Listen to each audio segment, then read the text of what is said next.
Is the Latin Mass about to be abolished forever?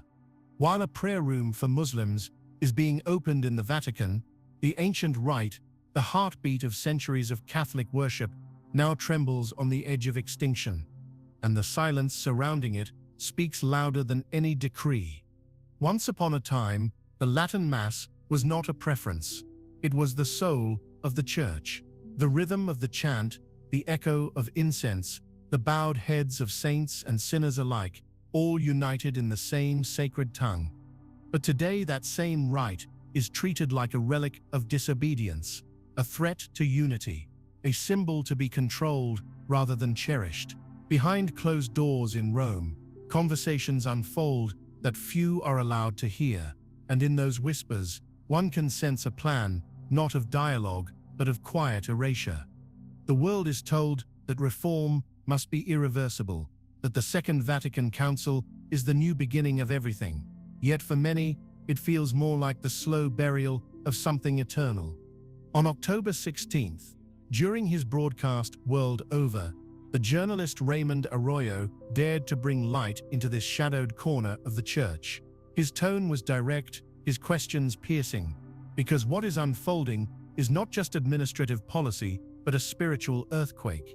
Across the United States, bishops have moved with obedient precision to implement the motu proprio Traditionis Custodes, the document that has reshaped, and for many shattered, the lives of faithful Catholics attached to the ancient Mass. Parishes once full of families, of young men kneeling in quiet devotion, of women whispering prayers in Latin learned from their grandmothers, are now being silenced. Priests are told to close their altars. Communities that once gathered in reverence now wander without a home. For them, this isn't rebellion, it's heartbreak. They do not seek to defy Rome, only to remain faithful to what Rome once was. And yet from the heart of the Vatican, Cardinal Arthur Roche, the man now seen as the architect of liturgical centralization, continues to press for uniformity. Letters, instructions, reminders, all carry the same tone: compliance. The message is clear: the era of multiple rites is over. But within that silence of obedience, something else is awakening. A resistance, not of politics, but of faith. From Dallas to Philadelphia, Catholics gather in basements, chapels, and private homes to pray in the language that shaped saints. They do not march, they kneel. They do not shout, they chant. They are not revolutionaries. They are guardians of memory. And perhaps that is what frightens those in power most, that faith could survive even when the structures meant to contain it begin to fall. As the debate reached its most delicate point, Arroyo posed the question that has been lingering unspoken in the hearts of countless believers, a question that not even bishops dare to pronounce aloud. Is obedience still holy when it demands silence before truth? There was no anger in his voice, only sorrow, that quiet sorrow of a man who loves the church too much to watch her fracture without asking why. He recalled the words whispered across Catholic circles that those who love the old Mass somehow betray the Pope, that to cherish what was once sacred now means to live in suspicion. But Arroyo turned the mirror back toward Rome. Is unity, he asked, truly unity when it comes through fear? When those who kneel in Latin are treated as strangers in their own home? The studio fell silent, a silence heavier than argument, because everyone knew what he meant. The question was not about Latin, nor incense, nor vestments. It was about the nature of faith itself, whether the church can demand uniformity without extinguishing the mystery that gives it life. For centuries, obedience was the bridge between heaven and earth.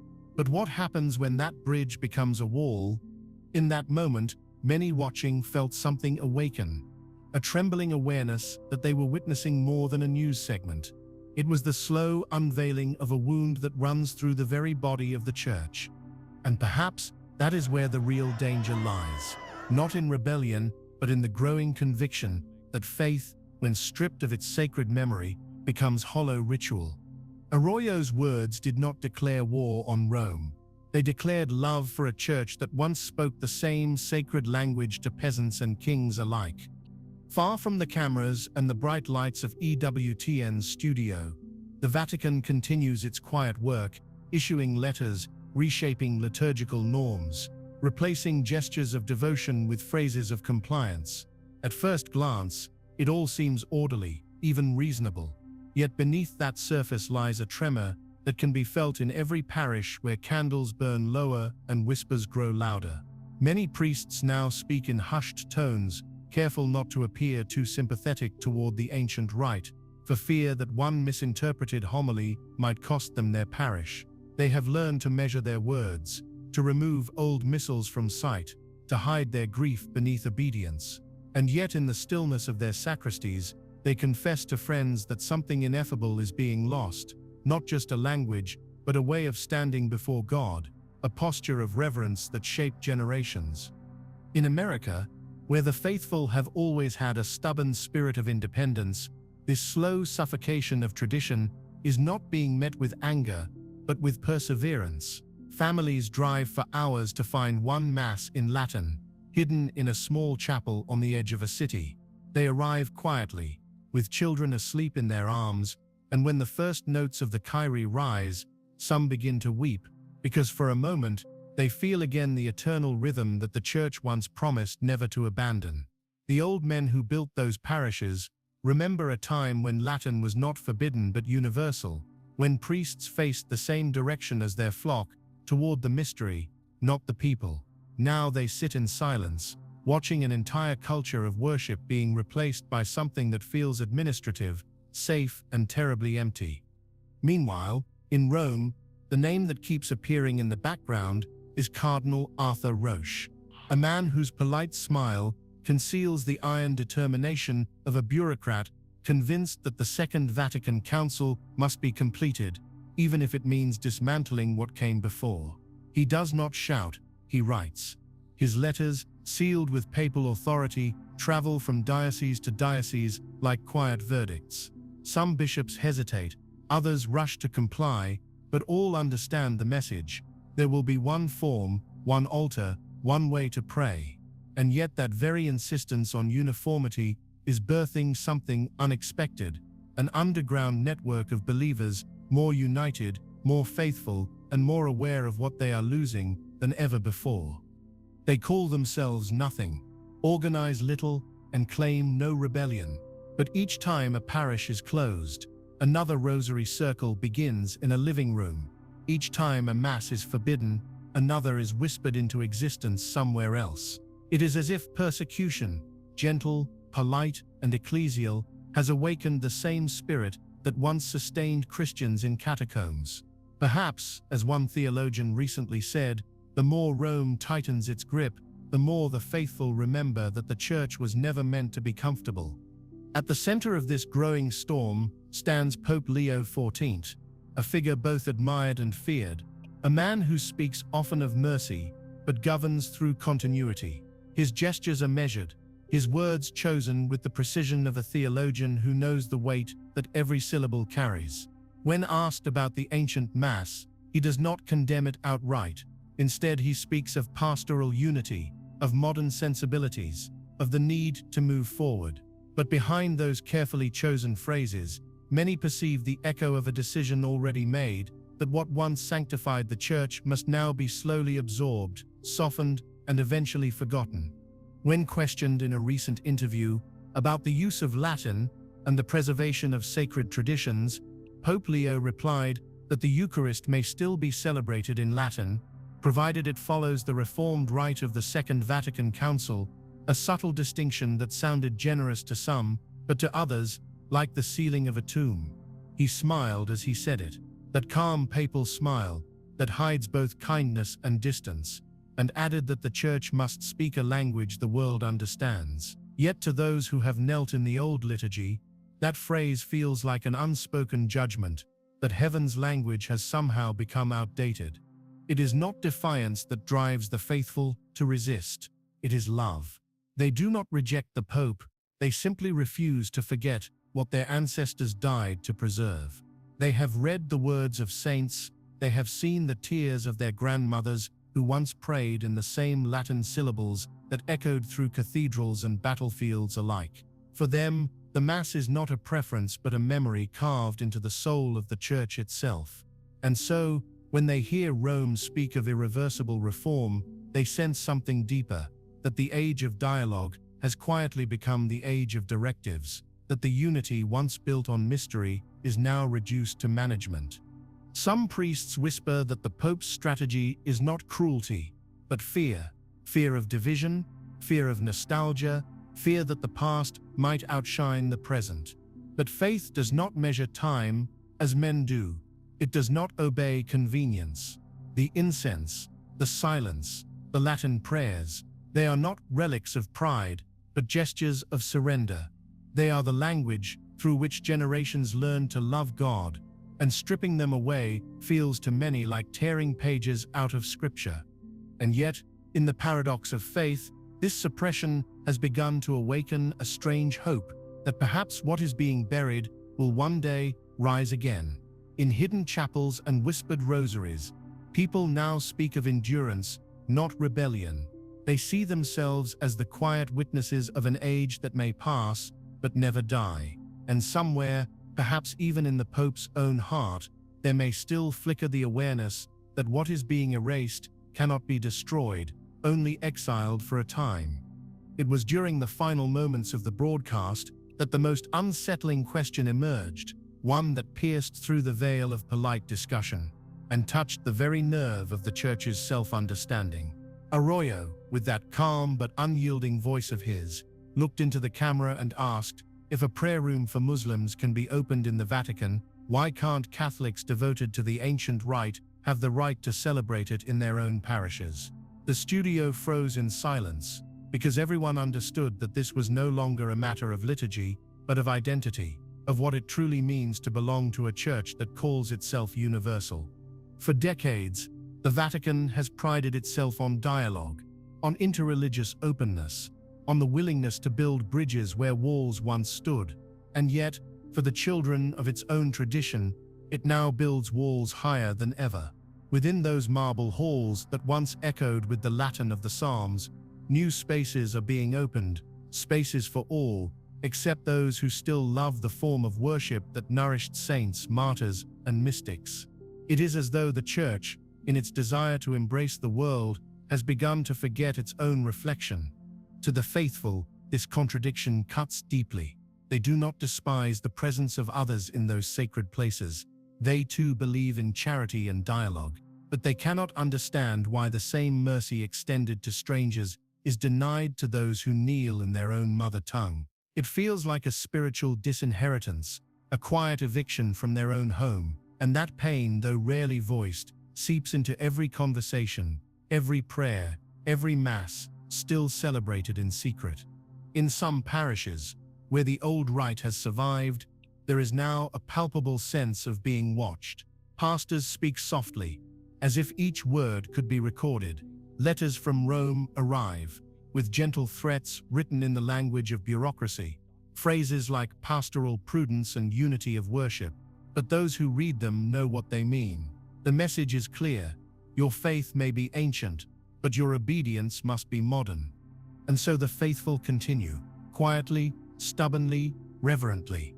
They gather at dawn, in unheated chapels, they light candles before statues of forgotten saints, and as the priest raises the host and whispers, "Hoc est enim corpus meum," they feel the weight of eternity pressing against time, because in that moment, that sacred trembling moment, no decree, no policy, no reform can separate them from the God who never changes.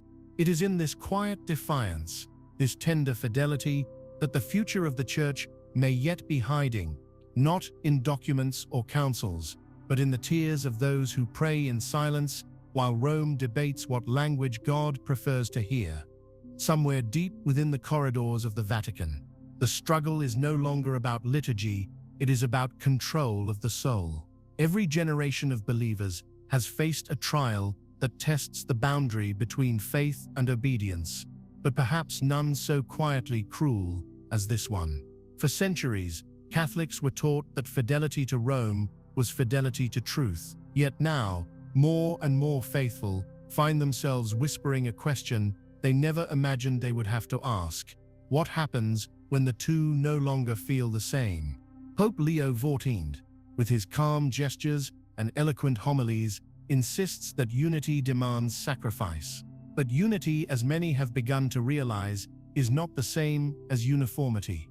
The apostles were not identical, the saints did not think alike, and yet all of them worshipped the same God.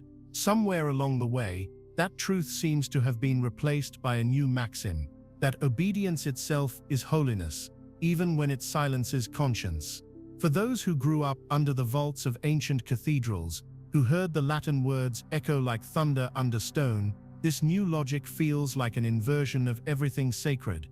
In seminaries and monasteries, young priests struggle in silence. They have learned both rites.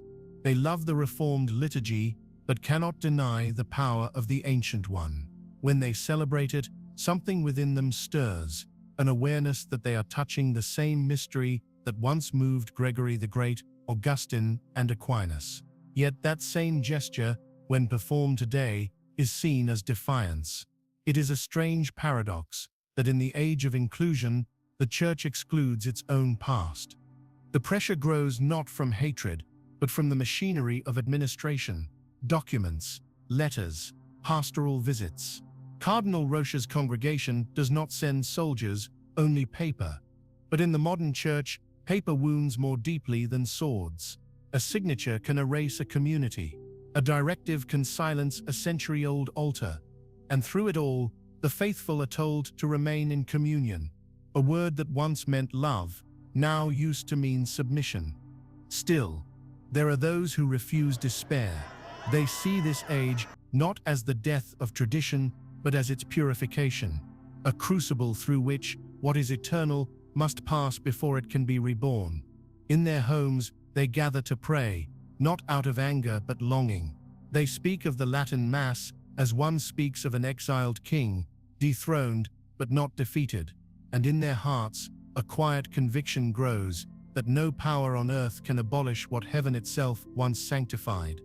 Some theologians whisper that perhaps this is how renewal always begins, not with grand reforms, but with tears shed in silence. The Church may believe it is pruning what has become unnecessary, but perhaps it is cutting away the very branch that bears fruit. And as the incense fades from the grand basilicas, its scent drifts elsewhere into living rooms, old chapels, and hearts that have not yet forgotten how to kneel. In these uncertain months, something profound is taking shape beneath the surface. Not a schism, not a rebellion, but an awakening. The more the Vatican speaks of modernity, the more the faithful remember eternity. It is as though every decree meant to bury the old rite becomes an unintentional act of revelation, exposing what was never meant to be hidden, that the Church, for all its hierarchy and ceremony, is still a living body, and living bodies bleed when wounded. Among theologians, whispers circulate that what we are witnessing is not merely administrative reform, but a redefinition of the sacred itself. The Latin Mass, with its silence, its gravity, its orientation toward the divine, represents a worldview that no longer fits the rhythm of modern spirituality. A world where sentiment replaces sacrifice and emotion substitutes for awe. But to those who still attend it, the old rite is not nostalgia, it is resistance against forgetfulness. It is the last remnant of a church that once trembled before God, before it began to tremble before the world. And perhaps that is why it must be suppressed, because it reminds too many of what the church used to be. The incense, the whispered prayers, the bells at the elevation. They awaken a memory that cannot be governed. Bureaucracy can dictate many things, but it cannot regulate longing. The faithful who gather in those hidden chapels are not enemies of the Pope. They are witnesses of a truth older than papacy itself, that holiness does not evolve, it endures. Even within the Vatican, there are those who feel the contradiction tightening like a noose. Cardinals and priests, bound by obedience yet tormented by conscience, confess in private that the Church is walking a narrow line between renewal and rupture. They see how the faithful look toward Rome with eyes no longer full of trust, but of quiet sorrow, and they know that if this wound is not healed, it will fester into something far deeper than disobedience, despair. But God, it seems, is not absent from this storm. In the stillness of the Eucharist, in the whisper of the Rosary, in the flicker of candles before forbidden altars, there is a presence that no decree can silence. It is as if the Holy Spirit, grieved yet unyielding, has chosen to dwell precisely where man's power has withdrawn. And so the Latin Mass, far from dying, becomes more alive than ever, hidden, persecuted, purified, yet radiant.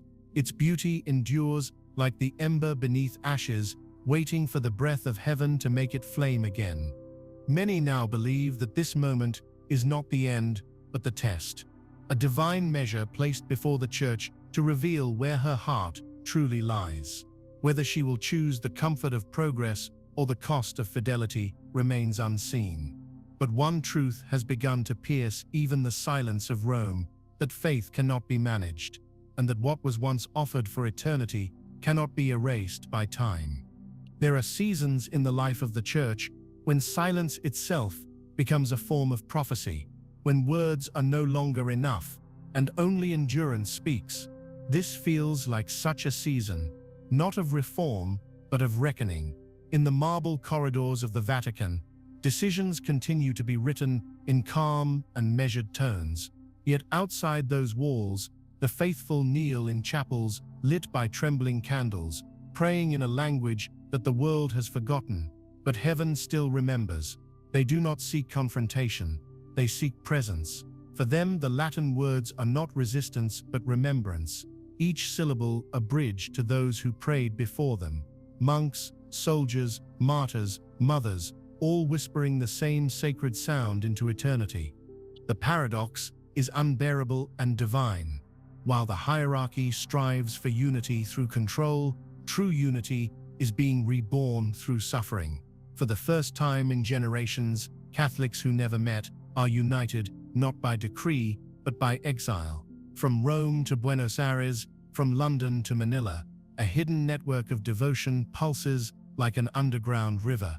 Its current carries something ancient, a fidelity untouched by politics, unshaken by papal favor, unbroken by time.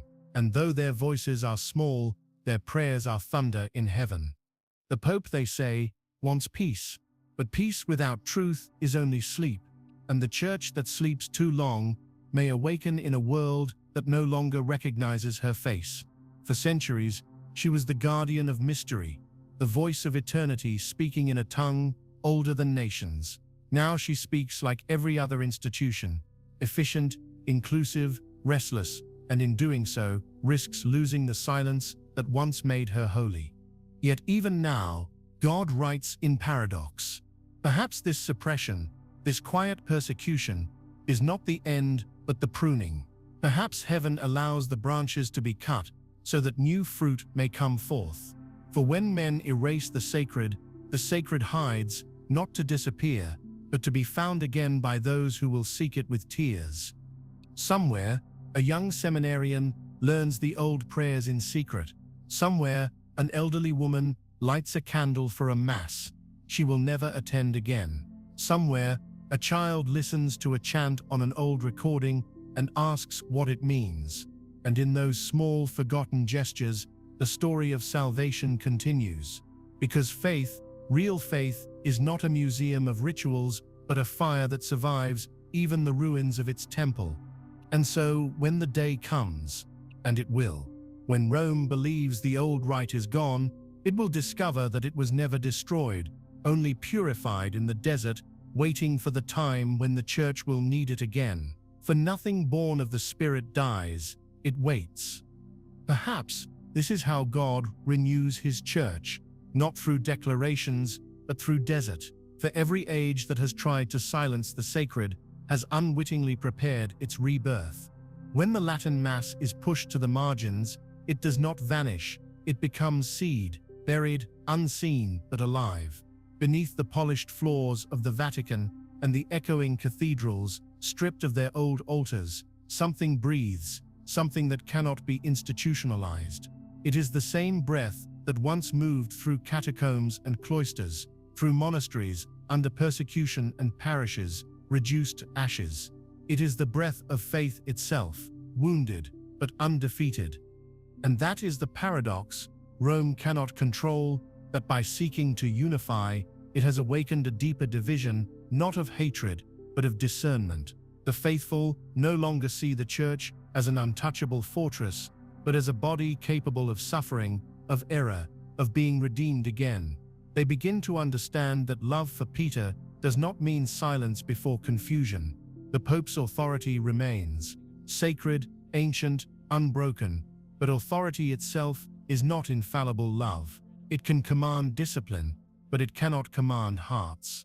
And hearts are what God is gathering now, one by one, in hidden sanctuaries where incense still burns and Latin still whispers like the memory of Eden. For some, this is the end of an era. For others, the beginning of purification. The Church that emerges from this storm will not be the same, perhaps smaller, perhaps poorer, but also truer. The golden vestments may fade, the marble may crack, but truth will stand. And when the last forbidden Mass is whispered in a candle-lit crypt, that single act will carry more power than 1,000 papal decrees. For obedience has its limits, but love has none. The faithful who kneel in silence are not protesting. They are interceding. They pray not against the Pope, but for him. They ask not for rebellion, but for revelation. They are the conscience of a Church that has forgotten how to listen. The echo of saints who once stood where they now kneel. And perhaps, one day, when the noise of reform grows quiet and the world has turned its eyes elsewhere, Rome will hear them again. For what is holy never dies. It hides, it waits, and when the time is right, it returns. And so we arrive at the threshold of something greater than controversy, a mystery unfolding in silence. The Latin Mass may be silenced by decree, but heaven has never needed permission to speak. While bishops argue and commissions draft new regulations, somewhere a soul kneels and whispers the Agnus Dei in tears, and the walls between earth and eternity grow thin again. The Church believes it is pruning an old branch, but perhaps she is pruning herself so that only what is pure may remain. This is not the first storm to strike her walls. She has faced emperors and reformers, schisms and revolutions, and yet she still stands, not because of policy, but because of prayer. The true Church has always survived, in those who refused to forget, in those who guarded the light when others were content with shadows, and maybe that is what is happening now. Not a destruction, but a purification. Not an ending, but a hidden renewal that begins where human authority ends. In the quiet chapels of the faithful, the incense still rises. In the hearts of priests who dare to remember, the ancient words still echo. And in the eyes of children who watch their parents kneel, something eternal is being passed on. A seed of faith, too small to be seen, too strong to be destroyed. Rome may speak of closure, but God is opening another chapter, one written not in Latin or vernacular, but in fire. For the sacred cannot be abolished, only tested. The Mass that once sanctified generations will not vanish. It will endure in exile, purified by suffering, ready for the day when it will return to an altar no human hand can desecrate. And when that day comes, when the bells ring again in the ancient tongue, when the incense climbs once more through broken light, the Church will remember who she is, not an institution among others, but the bride of a God who keeps his promises, even when his people forget. Until then, the faithful wait, not in fear, but in hope, for every silence hides a song, and every exile prepares a homecoming. The Latin Mass will live again, because eternity cannot be edited, and heaven speaks only one language, truth.